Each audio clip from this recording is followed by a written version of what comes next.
अस्सलाम वालेकुम dear students, मेरा नाम मोहम्मद काशिफ़ है और मैं government girls college Surjani town में लेक्चरर हूँ, फ़िज़िक्स लेक्चरर। तो जो टॉपिक आज मैं डिस्कस करूँगा वो जैसा कि टाइटल आपने देखा, सेकंड लॉ ऑफ थर्मोडायनामिक्स, यानी हर हरकियात का दूसरा कानून। तो चलिए आप इसको स्टार्ट करते हैं। सबसे पहले इस टॉपिक को समझने के लिए जो बात हमें समझनी है वो है हीट फ्लो, यानी हरारत का बहाव। ये हमारा कॉमन नेचर डेली लाइफ का एक्सपीरियंस है कि अगर किसी गर्म चीज़ को हम थोड़ी देर के लिए ऐसे ही रख दें तो वो ठंडी होनी शुरू हो जाती है। या जैसा कि आप फिगर में देखें कि यहाँ पे एक रेड कलर से हॉट पोर्शन शो किया गया है और ब्लू कलर से कोल्ड।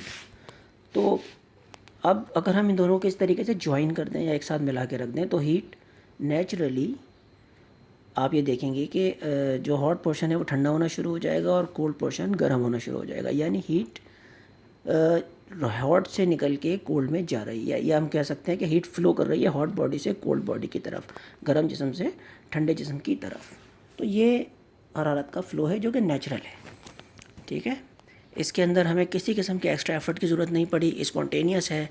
ना हमें इस फ़्लो को कराने के लिए कोई मशीन लगानी पड़ी, ना कोई इलेक्ट्रिसिटी यूज़ करनी पड़ी, कुछ भी नहीं। This is natural. तो ये हरारत का नेचुरल फ़्लो है और हरारत हमेशा हॉट बॉडी से कोल्ड बॉडी की तरफ फ्लो करती है। एक और एग्जांपल देखें, नीचे आप यहाँ पे कप देख रहे हैं, चाय का कप। अच्छा, अपनी टेबल पे अगर आप कोई कप रखें तो आप ऑब्ज़र्व करेंगे कि थोड़ी देर में कप ठंडा होना शुरू हो गया। इसका साफ मतलब ये है कि इसमें से हीट निकल के किसी कोल्ड बॉडी की तरफ जा रही है, लेकिन वो कोल्ड बॉडी हमें नज़र नहीं आ रही। वो कहाँ है? तो बेसिकली वो आपका एनवायरनमेंट है, क्योंकि एनवायरनमेंट का टेम्परेचर इस कप के मुकाबले में बहुत कम है। इस वजह से वो हीट कप से निकल के एनवायरनमेंट में एब्जॉर्ब हो रही है। तो इस एग्ज़ाम्पल में चाय जो है ये हॉट बॉडी का रोल प्ले कर रही है, क्योंकि यहाँ से हीट निकल रही है, इसका टेम्परेचर कम हो रहा है और एनवायरनमेंट आपका जो माहौल है इर्द गिर्द का वो एज अ कोल्ड बॉडी, ठंडे जिस्म का रोल प्ले कर रहा है, क्योंकि वो हरारत को एब्जॉर्ब कर रहा है, हरारत उसकी तरफ फ्लो कर रही है। एक और एग्जांपल देखते हैं। उसी टेबल पे अगर आप बराबर में एक आइस क्यूब ला के रख दें तो आप का नेचुरल एक्सपीरियंस है ये कॉमन लाइफ का हमारा कि बर्फ़ जो है वो गर्म होना शुरू हो जाएगी, यानी पिघलना शुरू हो जाएगी। इसका साफ मतलब ये कि वो कहीं से हीट एब्जॉर्ब कर रही है। क्यों? अच्छा, अब वो हॉट बॉडी हमारे पास हमें तो नज़र नहीं आ रही। तो बेसिकली इस केस में जो आपका जो एनवायरनमेंट है वो as a hot body behave कर रहा है। क्यों? क्योंकि आइस का जो टेम्परेचर है वो अपने इर्द गिर्द के मुकाबले में बहुत कम है।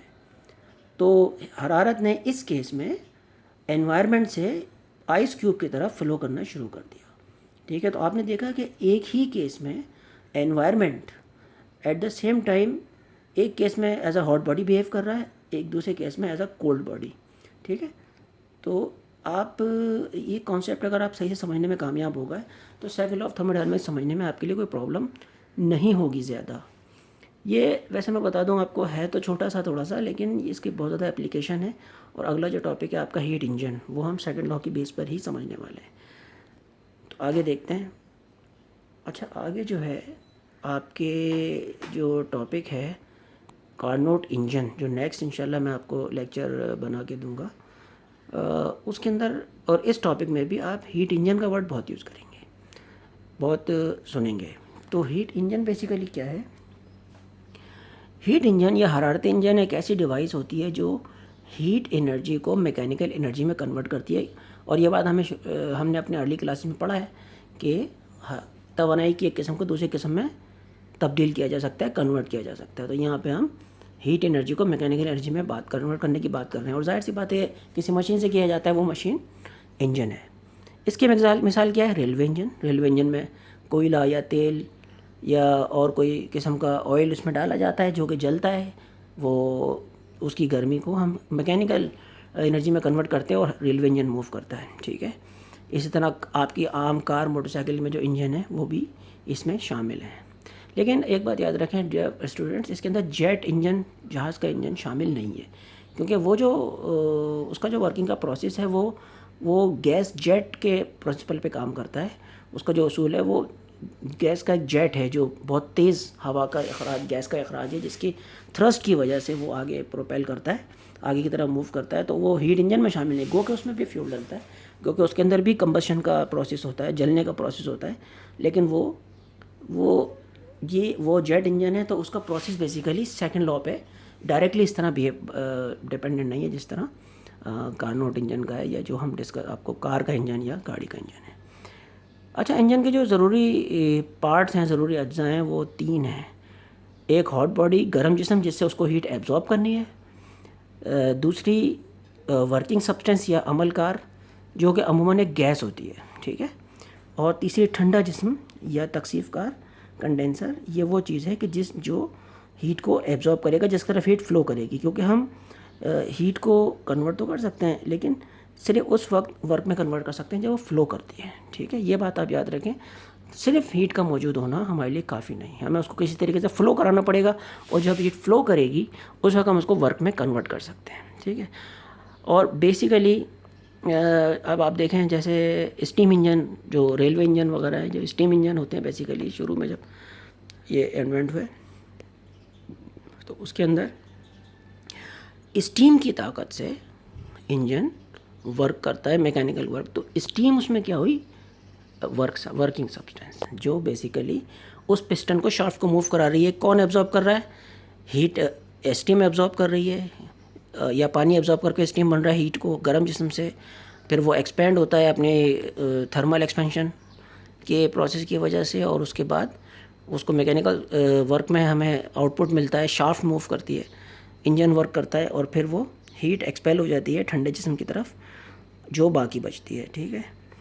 तो ठंडा जिस्म इस केस में अगेन आपका एनवायरनमेंट भी है, और वो जो उसके पार्ट्स होते हैं जो हीट एब्जॉर्ब करके गर्म हो जाते हैं, गाड़ी के, इंजन के और उसके आसपास के। जैसे आपकी कार का बोनट है, वो गर्म हो जाता है। ऐसा इंजन बनाना मुमकिन नहीं है कि जो आपकी कार को कि जितना भी पेट्रोल से उसकी हीट हो वो तमाम की तमाम को किस में कन्वर्ट कर दे, वर्क में कन्वर्ट कर दे, गाड़ी बिल्कुल गर्म ना हो। गाड़ी गर्म होती है, हीट एनवायरनमेंट में चले जाती है, वो ठंडे जिस्म या कोल्ड बॉडी का तरह पे बिहेव करता है। अच्छा, अब जो ये हीट इंजन है, इसकी बहुत सारी हम स्टेटमेंट्स आपको मिलेंगे। हम नेट पे सर्च कर सकते हैं, अपनी बुक में देख सकते हैं। दूसरे बोर्ड्स की बुक है, पंजाब बोर्ड की बुक है, और खैबर पख्तूनख्वा वगैरह दूसरे बोर्ड्स की, और नेट पे भी सर्च कर सकते हैं। बहुत सारी इसके स्टेटमेंट्स हैं, लेकिन हम सब में नहीं जाएंगे। हम आपको वे स्टेटमेंट डिस्कस करेंगे जो आपकी बुक में है, ताकि बहुत ज़्यादा कॉम्प्लिकेट ना हो जाए बात। लेकिन उन तमाम स्टेटमेंट का जो समरी है, जिसको अगर हम समराइज़ करें तो वो बेसिकली एक ही है। अगर मैं तमाम को समराइज़ करके एक सिंपलेस्ट स्टेटमेंट लिखने की कोशिश करूँ, सिंपलेस्ट स्टेटमेंट लिखने की कोशिश करूँ, तो वो बेसिकली क्या है कि it is impossible to convert all the given heat into work. यानी जितनी भी हीट हॉट बॉडी से वर्किंग सब्सटेंस ने एब्जॉर्ब कर ली है, और अब उसको हमें कन्वर्ट करना है वर्क में, क्योंकि हमारा बेसिक मकसद तो कि मशीन बनाने का वर्क हासिल करना ही होता है, कि हमारा काम आसान हो, वो हमारी हेल्प करे। तो जितनी भी हीट को आपने हीट एब्जॉर्ब की तमाम कन्वर्ट करना वर्क में पॉसिबल नहीं। कुछ ना कुछ हीट ज़रूर ज़ाया होगी, जो कि समझ लें आप नागुज़ीर है ये इस हीट का ज़ाया होना। ये एनवायरनमेंट में चली या कोल्ड बॉडी की तरफ चली जाएगी, तो उसका एक पार्ट है जिसको आप कन्वर्ट कर सकते हैं हीट एनर्जी में, वर्क में, हीट एनर्जी के कुछ पार्ट को। इसी बात को हम एक ब्लॉक डायग्राम देखते हैं। लेफ़्ट साइड पे जो डायग्राम है, पहले आप इसको देखें। इसके अंदर आप देखें ऊपर टी, उसके सबस्क्रिप्ट में कैपिटल एच लिखा हुआ है। ये हीट सोर्स है। हीट सोर्स से मुराद यहाँ पे ये है कि ये हॉट बॉडी है, जहाँ से आपके इंजन ने हीट को एब्जॉर्ब करना है, ठीक है। ये इसको आप हॉट बॉडी कह सकते हैं, हीट सोर्स कह सकते हैं, गर्म जिस्म, और इसी तरीके से ये फर्नेस, वॉटेवर। अच्छा, इंजन ने यहाँ से हीट एब्जॉर्ब की। अच्छा, ये एब्जॉर्ब कैसे की? क्योंकि हमारे पास एक कोल्ड बॉडी मौजूद थी। जैसे ही हीट हॉट बॉडी से कोल्ड बॉडी या हीट सिंक, जो यहाँ लिखा है नीचे आप देखें, कैपिटल टी के सबस्क्रिप्ट में कैपिटल एल लिखा हुआ है, एल। तो ये जो है, ये एल का मतलब लो टेम्परेचर और कैपिटल एच का मतलब हाई टेम्परेचर है। तो ये हीट सिंक या कोल्ड बॉडी, ठीक है, ये ठंडा जिस्म, इसकी तरफ हीट एक्चुअली फ़्लो की। जब हीट ने फ़्लो किया हॉट बॉडी से कोल्ड बॉडी की तरफ, दरमियान में इंजन ने इस हीट के कुछ पार्ट को वर्क में कन्वर्ट कर दिया, जो कि आप राइट की साइड पे ब्लैक एरो से देख सकते हैं। रेड एरो डाउनवर्ड है, जो कि शो कर रहा है कि हीट एनर्जी हीट सोर्स से नीचे की तरफ आ रही है, कोल्ड बॉडी की तरफ, हीट सिंक की तरफ, जो कि ब्लू एरो से शो है। और राइट साइड पे आप ये देख सकते हैं कि डब्ल्यू ब्लैक एरो से वर्क, ये इंजन ने हमें कन्वर्ट करके दे दिया, इससे हमने यूज़फुल वर्क हासिल कर लिया। अपनी गाड़ी, हमारी गाड़ी आगे बढ़ गई, इससे हमारा जो और किसी इंडस्ट्री में यूज़ हो रहा था ये प्रोसेस, जिसकी वजह से हमने बहुत हैवी वेट को लिफ्ट कर लिया वगैरह वगैरह। ठीक है, और ये वर्क किसके बराबर है? जो क्यू एच लिखा हुआ, कैपिटल क्यू और कैपिटल एच, ये हमारी वो एनर्जी है जो हाइट सोर्स से एब्जॉर्ब की गई है, और क्यू एल ये वो एनर्जी है जो हीट एनर्जी जो कि हीट सिंक में चली गई, यूज़ नहीं हो सकी, वर्क में कन्वर्ट नहीं हो सकी। लेकिन जाहिर सी बात है ये कम थी। फॉर एग्जांपल क्यू एच अगर 100 है और क्यू एल अगर 30 है तो कितना बचा? Q H minus Q L क्या बना? 70 है ना, 100 माइनस 30 70। तो आप ये समझ लेंगे 70 जो है वर्क में कन्वर्ट हो गई। ठीक है, बात समझ में? तो इसलिए W work is equal to Q H minus Q L. ये इन टर्म्स को फ़िलहाल अगर हम जब कार्नोट इंजन का टॉपिक बनाएंगे तो उसमें इंशाल्लाह बहुत डिटेल में हम डिस्कस कर लेंगे। अब आप यहाँ पे देखें राइट साइड पर जो फिगर है, ठीक है, ये बेसिकली ये भी इसका रिवर्स प्रोसेस है जो कि हीट इंजन का रिवर्स प्रोसेस। इसके अंदर हमने क्या किया है कि हीट को हम फ्लो कराते हैं किधर से? ये रिवर्स फ्लो है हीट का, अननेचुरल फ्लो, यानी हीट को हम कोल्ड बॉडी से हॉट बॉडी की तरफ फ्लो कराना चाहते हैं। एरो देखें, ब्लू एरो अपवर्ड है और वो रेड एरो भी अपवर्ड है, यानी ब्लू एरो से यानी हीट सिंक से हमने जो है उसको क्या किया है, जो पहले हीट सिंक था एक्चुअली अब हीट सोर्स का काम कर रहा है, क्योंकि वहाँ पे हीट हम ले रहे हैं, इसलिए यहाँ पे हीट सोर्स लिखा हुआ है। और यहाँ से किधर कहीं रेड और ये शो कर रहा है हीट सिंक में, ये हमारे पास क्या शो कर रहा है, जहाँ पे हीट एब्जॉर्ब हो, इसलिए इसको हीट सिंक का है। अब ये ऊपर हो गया है, तो ये एक रिवर्स फ्लो है। हमने कोल्ड बॉडी से हॉट बॉडी की तरफ हीट फ्लो करा दी, जो कि नेचुरल नहीं है। नेचुरल क्या है? हमने शुरू की एग्जांपल में आपको बताया था कि हॉट बॉडी से कोल्ड बॉडी की तरफ हीट फ्लो करती है, गर्म जिस्म से ठंडे जिस्म की तरफ। लेकिन यहाँ पर हमने रिवर्स प्रोसेस कराया, कोल्ड बॉडी से हीट को हमने हॉट बॉडी की तरफ फ्लो करा दिया। तो ये प्रोसेस अगर करना है हमें, तो आप देखें डब्ल्यू ब्लैक एरो ये इनवर्ड वर्क को शो कर रहा है, और सर्किल में देखें कि लिखा हुआ है हीट पंप। हीट पंप यानी इसका अगर हम कॉमन लाइफ में देखें तो रेफ्रिजरेटर क्या करता है? आप उसमें जो शुरू में फॉर एग्जांपल पानी की एग्जांपल है, आपने पानी की बोतल उसमें रखी, पानी की बोतल उस वक्त रूम टेम्परेचर पे थी, आपने जब उसमें रखी तो अब वो ठंडी होना शुरू हुई। अब उसका टेम्परेचर पहले 1 डिग्री गिरेगा, फिर 2 डिग्री, फिर 3 कम होता चला जाएगा। अच्छा, जब टेम्परेचर कम हो रहा है तो उसके बाद तो मज़ीद कम नहीं होना चाहिए उसे, लेकिन वो मज़ीद कम हो रहा है, तो इसका मतलब रिवर्स फ्लो कर रहा है। और उसके अगेंस्ट आप देखें पीछे से उसमें से हीट एनर्जी उसके कंप्रेसर की साइड से फ्रिज के हीट एनर्जी बाहर निकल रही होती है। ठीक है, तो आपने देखा कि रिवर्स फ्लो हो रहा है, बजाय हीट जो है उसमें एब्जॉर्ब होने के हीट रिवर्स फ्लो कर रही है। हीट कोल्ड बॉडी से हॉट बॉडी की तरफ जा रही है और कोल्ड बॉडी मज़ीद ठंडी होती चली, उसमें से हीट निकलती चले जा रही है। ठीक है, तो ये प्रोसेस रेफ्रिजरेटर में होता है, ये रिवर्स है। ये भी बेसिकली सेकंड लॉ की है, ये क्लॉसेस स्टेटमेंट है। आगे हम कुछ स्टेटमेंट्स देखते हैं ताकि आप जो है इसके अंदर मज़ीद कन्फ्यूजन से बच सकें। अब देखें लॉर्ड कैल्विन के स्टेटमेंट, ये वो स्टेटमेंट है डियर स्टूडेंट जो सिंध बोर्ड की आपकी बुक के अंदर गिवन है, इसलिए मैंने स्टेटमेंट ली है। इस स्टेटमेंट को देखते हैं। लॉर्ड कैल्विन की स्टेटमेंट है ये, it is impossible to devise a continuous supply of work by cooling a body to a temperature lower than that of the coolest of it surrounding. थोड़ी confusing लगी आपको, थोड़ी डिफ़िकल्ट ये wording है, इसी वजह से मैंने एक आपको जनरल स्टेटमेंट दी है। इसका तर्जुमा देखते हैं। ये नामुमकिन है कि किसी जिस्म को उसके माहौल के कम तरीन दर्जा हरारत से भी ठंडा करके उससे मुसलसल काम हासिल किया जा सके। अब आप देखें, अगर फॉर एग्ज़ाम्पल हमारे पास एक हॉट बॉडी है और एक कोल्ड बॉडी है, और नेचुरली हीट फ्लो करता है हॉट बॉडी से कोल्ड बॉडी की तरफ, और हम उससे वर्क ले रहे हैं। जब हम उससे वर्क लेना शुरू करेंगे तो अगर हमने मुस्तकिल हीट सप्लाई नहीं की तो वो जो हॉट बॉडी है वो ठंडी होनी शुरू हो जाएगी। ठीक है, और आहिस्ता आहिस्ता हॉट बॉडी और कोल्ड बॉडी सेम टेम्परेचर पे आना शुरू हो जाएंगे। जिस वक्त ये सेम टेम्परेचर पे आ जाएंगे, अब ये फाइनल स्टेज है, अब मज़ीद हीट फ्लो नहीं कर सकती, तो अब हम इससे मज़ीद वर्क भी नहीं ले सकते, मज़ीद काम इससे हासिल नहीं कर सकते क्योंकि हीट फ्लो करना बंद हो गई। तो यही बता रहे हैं कि अगर उससे भी हम इसको ठंडा कर दें किसी तरीके से, कि जो आपके जो एनवायरनमेंट था उसका जो टेम्परेचर है, अगर हम आपकी हॉट बॉडी का टेम्परेचर कम कर दें, उससे भी कम ले जाएं, तो हीट फ्लो बंद हो जाएगा, तो हम उससे मुसलसल काम हासिल नहीं कर सकते। ठीक है, क्योंकि हीट का फ्लो अब रुक चुका है, बल्कि रिवर्स होने का चांस है। क्लॉसेस स्टेटमेंट देखें, it is impossible to cause heat to flow from a cold body to a hot body without the expenditure of energy. यानी ये नामुमकिन है कि तवानाई खर्च किए बगैर हरारत का बहाव ठंडे जिस्म से गर्म जिस्म की तरफ किया जा सके। ये आप पिछले फिगर देखें, ये जो राइट साइड पे है हीट पंप वाली, हीट पंप असल में रेफ्रिजरेटर समझ लें आप। ये स्टेटमेंट किससे ताल्लुक़ है कि ये नामुमकिन है कि जब अगर हम एक्सटर्नल वर्क ना करें, आप वर्क का एरो देखें इनसाइड है, यानी सिस्टम के अंदर एनर्जी दे रहा है ये वर्क की शक्ल में, और इसकी वजह से हम इस काबिल हुए कि हॉट कोल्ड बॉडी से हॉट बॉडी की तरफ रिवर्स फ्लो हम करा सकें। ठीक है, और आपको पता है कि आपके डेली लाइफ में ये एनर्जी कहाँ से आती है, ये एनर्जी इलेक्ट्रिसिटी से आती है। ठीक है, बाद में कंप्रेसर का जो प्रोसेस है वो पूरा वो एक डिफरेंट डिटेल, उसके लिए अगर ज़रूरत पड़ेगी तो हम लेक्चर बनाएंगे, लेकिन ये बेसिकली क्लॉज स्टेटमेंट ये रेफ्रिजरेटर के फंक्शन को एक्सप्लेन कर रही है, और ये बिल्कुल दोनों बेसिकली बात सेम ही कर रही हैं। लेकिन आप बज़ाहिर आपको ऐसा लगेगा कि दोनों कितनी ज़्यादा अलग अलग स्टेटमेंट्स हैं, लेकिन बेसिकली ये दोनों एक ही बात को रिप्रेजेंट कर रही हैं। तो इसी वजह से मैंने आपसे शुरू में भी कहा कि सेकंड लॉ की बहुत सारी और भी स्टेटमेंट्स बहुत सारे मिल जाएंगे आपको। एक केल्विन प्लैंक स्टेटमेंट भी है, ठीक है, वो इस लेवल पे आमतौर से नहीं पढ़ाई जाती है, किसी पाकिस्तान के किसी बोर्ड में शामिल नहीं है, और मेरे ख्याल में कैम्ब्रिज में भी नहीं है, तो वो भी है, वो भी आप पढ़ें, आपको समझ में आ जाएगी।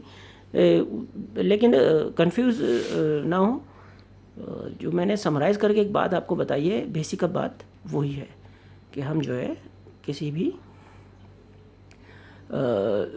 हम गिवन जितनी भी हमारे पास हीट होगी हम उसको कन्वर्ट तमाम की तमाम को वर्क में कन्वर्ट नहीं कर सकते। अच्छा, अब ये देखें, एक बहुत अच्छी एग्जांपल है इसकी, ये वाटरफॉल एनोलॉजी कहलाती है, यानी आबशारी मुमासलत, सेकंड लॉ ऑफ थर्मोडायनामिक्स की।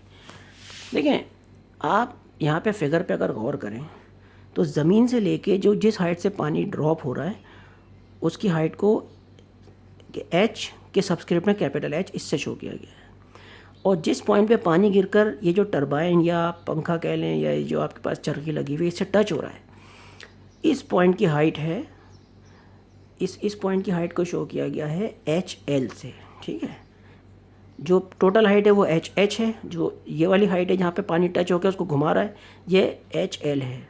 ठीक है, तो अगर हमारे पास जो potential energy M G H है, एक्चुअल तो हमारे पास अवेलेबल एनर्जी थी एम जी एच और सबस्क्रिप्ट में एच, यानी टोटल ज़मीन से लेके आबशार की हाइट तक का, लेकिन वो हम पूरी यूज़ नहीं कर सके, बल्कि जिस पॉइंट पे इसने टच किया उससे नीचे भी हमारे पास अभी डिस्टेंस बाकी अर्थ तक पहुंचने में पानी के लिए, वो एनर्जी हमारी ज़ाया हो गई। ऐसा मुमकिन नहीं है कि हम ये टोटल एनर्जी को किसी तरीके से यूज़ करके इस पंखे को या इस टरबाइन को घुमा सकें, हमें कुछ ना कुछ पोटेंशियल एनर्जी को वेस्ट करना ही पड़ेगा। ऐसा नामुमकिन है कि हम पूरी की पूरी एनर्जी को इस वर्क में कन्वर्ट कर सकें। अब आप यहाँ पे देखें कि जो कन्वर्ट हुई है वर्क के अंदर वो क्या है, M G H minus H L, ये एच लिख दिया, ये यहाँ पे जी आएगा, एम जी आएगा एक्चुअली, एम जी और ब्रैकेट के अंदर H H minus H L, यानी दोनों की हाइट को माइनस करते हैं, जो रिमेनिंग इनकी हाइट बचेगी, इस हाइट के बराबर जो पोटेंशियल एनर्जी आपको मिलेगी ये आपको वर्क में कन्वर्ट करके दे रही है, और ये आपको वर्क मिल रहा है। और जो लॉस्ट हो गई हमारी पोटेंशियल एनर्जी जो कि हम अपने काम में यूज़ ही नहीं कर सके, वो हमारी क्या है, एम जी एच एल। ठीक है, हम चाहें तो ये कर सकते हैं कि हमें ये इस टरबाइन को और ज़मीन से करीब कर दें, तो हमारी और ज़्यादा तेज़ घूमने लगेगा और ज़्यादा पोटेंशियल एनर्जी वर्क में कन्वर्ट होगी, और ज़्यादा तेज़ हम इसको घुमा पाएंगे, और इससे जो भी काम लेना है, जैसे वाटर मिल्स होती हैं, जो भी काम लेना है इससे हम ले सकते हैं। लेकिन ऐसा मुमकिन, लॉस्ट एनर्जी कम हो जाएगी, लेकिन ऐसा मुमकिन नहीं है कि हम लॉस्ट एनर्जी को ज़ीरो कर सकें। ठीक है, तो बेसिकली एसेंस जो सेकंड ऑफ थर्मोडायनामिक्स का है वो यही है कि हीट फ्लो जिस वक्त होता है हम उस ही वक्त हीट को कन्वर्ट कर सकते हैं वर्क में, और उससे कोई काम ले सकते हैं। अगर हीट फ्लो नहीं कर रही तो चाहे हमारे पास कितनी भी हीट मौजूद हो, हम उससे कोई काम नहीं ले सकते। ठीक है, और दूसरे इसका जो एसेंस है वो ये है, दूसरा पॉइंट क्या है कि कुछ ना कुछ हीट का ज़ाया होना बहुत लाजमी है, ज़रूरी है। हम चाहते तो नहीं है कि हीट ज़ाया हो, मगर ये हमारे लिए नागुज़ीर है, ये नेचुरल फिनोमेना है कि जो हमारी जो नेचर जिस तरह वर्क करती है उसके अंदर इससे बचना नामुमकिन है इस लॉस से, ठीक है। इसके और बहुत सारी एनालॉजीज़ हैं। अब मिसाल के तौर पे हीट का एक बहुत बड़ा सोर्स समंदर है। समंदर का जाके कुछ ना कुछ टेम्परेचर होता है और एक बहुत ही बड़ा पानी का रिजर्वायर है, तो इसके अंदर बहुत ज़्यादा हीट मौजूद होती है। लेकिन क्योंकि हमारे पास कोई ऐसी कोल्ड बॉडी मौजूद नहीं है कि जिस तरफ इस हीट को फ्लो कराया जा सके, ठीक है। क्योंकि उसके अराउंड जो सराउंडिंग होती है, अराउंड जो उसके एनवायरनमेंट होता है, जो माहौल, जो हवा वगैरह, गैसेस जो हमारी जिसमें हम सांस लेते हैं, उसका टेम्परेचर भी वही होता है आमतौर से जो हीट जो समंदर का होता है, समंदर के पानी का होता है। तो ये बहुत मुश्किल है कि हम उसको फ्लो करा सकें। अगर ऐसा मुमकिन होता तो जितने भी शिप्स समंदर में चलते हैं, जितने भी सबमरीन चलती हैं, उसको कभी भी हमें एक्सटर्नल फ्यूल देने की ज़रूरत नहीं पड़ती। वो उसी एनर्जी को यूज़ करते हुए जो है अपना इंजन को चलाते और हमेशा हम उसकी फ्यूल के ख़र्चे से बच जाते। लेकिन अफसोस की बात यह है कि ऐसा मुमकिन नहीं। इसी तरह हमारे एनवायरनमेंट में बहुत ज़्यादा एनर्जी मौजूद है। आपके अराउंड हवा मौजूद है, उसके अंदर उसका कुछ ना कुछ टेम्परेचर है, उसकी हीट एनर्जी बहुत ज़्यादा है। अगर हम उसका रकबा भी बहुत ज़्यादा है, उसने बहुत ज़्यादा, उसका अमाउंट भी बहुत ज़्यादा है, आपको पता है। और आपके अराउंड गैसेस कितनी ज़्यादा बड़ी मिकदार में मौजूद हैं, तो इसके अंदर बहुत ज़्यादा हीट एनर्जी मौजूद है। मगर इसको भी हम यूज़ नहीं कर सकते क्योंकि इस एनर्जी को फ्लो कराने के लिए कोई कोल्ड बॉडी हमारे पास अवेलेबल नहीं है। तो ये थोड़ा सा डिस्कशन है सेकंड लॉ ऑफ थर्मोडायनामिक्स का। इसका जो अगर आपको यकीनन मैंने कोशिश की है कि आपके लेवल पे जाके समझा सकूं। मैंने कोशिश ये की है कि स्टूडेंट से मैंने अपने कैरियर में जो देखा है कि क्या कन्फ्यूजन उसको होते हैं, वो किन पॉइंट्स को एक्चुअली नहीं समझ पा रहा होता है कि जिसकी वजह से टॉपिक उसको समझ नहीं आ पाता है। तो मैंने कोशिश की है कि थोड़ा उन पॉइंट्स को डिस्कस करूं। बाकी जो बात अगर आपको ना समझ में आई हो, यहाँ पे कन्फ्यूजन हो, तो आप मुझसे कमेंट्स में सवाल करके पूछ सकते हैं। Thank you very much.